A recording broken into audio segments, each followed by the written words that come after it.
Assalomu alaykum. Bugun 2026-yil 26-aprel Rossiya Moskva shahridamiz. Moskva shahriga kelib patent qilmoqchi bo'layotganlarga qisqacha maslahat. Hop, patentga topshirishdan avval onlayn navbat olib borgan yaxshi, chunki juda ko'pchilik, misol uchun soat 8 yoki 8:30dan keyin borayotganlar patentga hujjat topshirishga ulgurmayapti aniqrog'i. Chunki onlayn navbat buyurtma qilganlar birinchi navbatda o'shalarni chaqirib o'tkazyapti.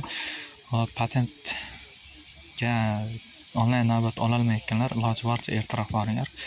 Taksi bilan bo'lsa ham ertaroq boringlar. Patentga topshirayotganda nima hujjatlar kerak bo'ladi? Bu aeroportdan kirayotganingizda migratsiya qog'oz beradi. O'shani yo'qotmang. O'sha satilni kerak bo'ladi sizga Rossiyada yurganingizda ham, patentga topshirayotganingizda. Kelib joylashganingizdan keyin Avzatilni registratsiya qog'ozi oling, xoh hostel, xoh kvartira bo'lsin. O'sha yerdan registratsiya qog'ozi olib, patent topshirishga olib borganingizda kerak bo'ladi bu narsalar. Patentga navbatingiz kelganda ular sizga ruschadan savol beradi. O'sha savollarga ozgina bo'lsa ham ruschani biladiganlar qiynalmaydi. Agar siz ruschani umuman bilmasangiz, o'sha yerdagi odamlardan, ruschani biladiganlardan bemalol yordam so'rasangiz, ular sizga yordam berib yuboradi. U yerda qo'rqmaslik kerak, u yerda hech kimni qaytarmaydi. Nimadir nojo'ya ruschani bilmaganingiz uchun yoki boshqa narsa uchun, faqat tarjimon rus tilini yaxshiroq biladigan odam oldingizda tursa yaxshi.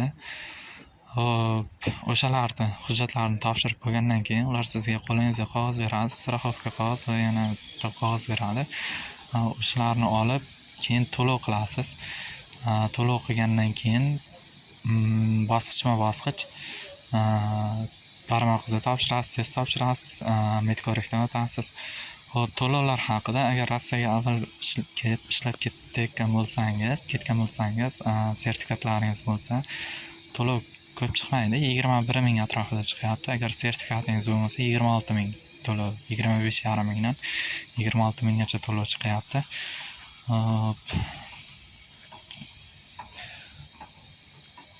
Keyingi bosqichlarda birinchi navbatda barmoq izini topshirib olishni maslahat beraman. Keyin esa testga kirish kerak. Keyin meddan o'tsangiz bo'ldi. Keyin patent chiqishini kutasiz. Patent chiqishi 10 kundan 14 kun muddatgacha chiqyapti. Agar Rossiyaga avval kelib qanaqadir muammosi borlar bo'lsa, ularga sal kechikyapti. 16 kungacha uzog'i. Xo'p. Qisqacha shu patent olib borganda nima qilish kerak? Patent olishga borganda ham ertaroq boring, keyin borganda odam ko'p bo'ladi. Hozirgi kunda aprel oyida odam juda ham ko'p. Patent olishga borganda e'tibor qiladigan narsangiz, mikrofonda chaqirganda Avzatilni quloq solib turing. Hali men navbatim kelmadi, ekranga chiqmadi deganlar adashadi, chunki ekranga chiqmasa ham chaqiryapti. Men o'zimda shunday bo'ldi. Chaqirib ularga 8 kishi 10 kishini chaqirib ularga patent berilyapti. Shu qisqacha.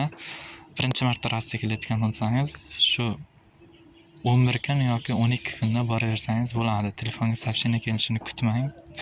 Vaqt yo'qotasiz. Agar qisqacha shu haqida.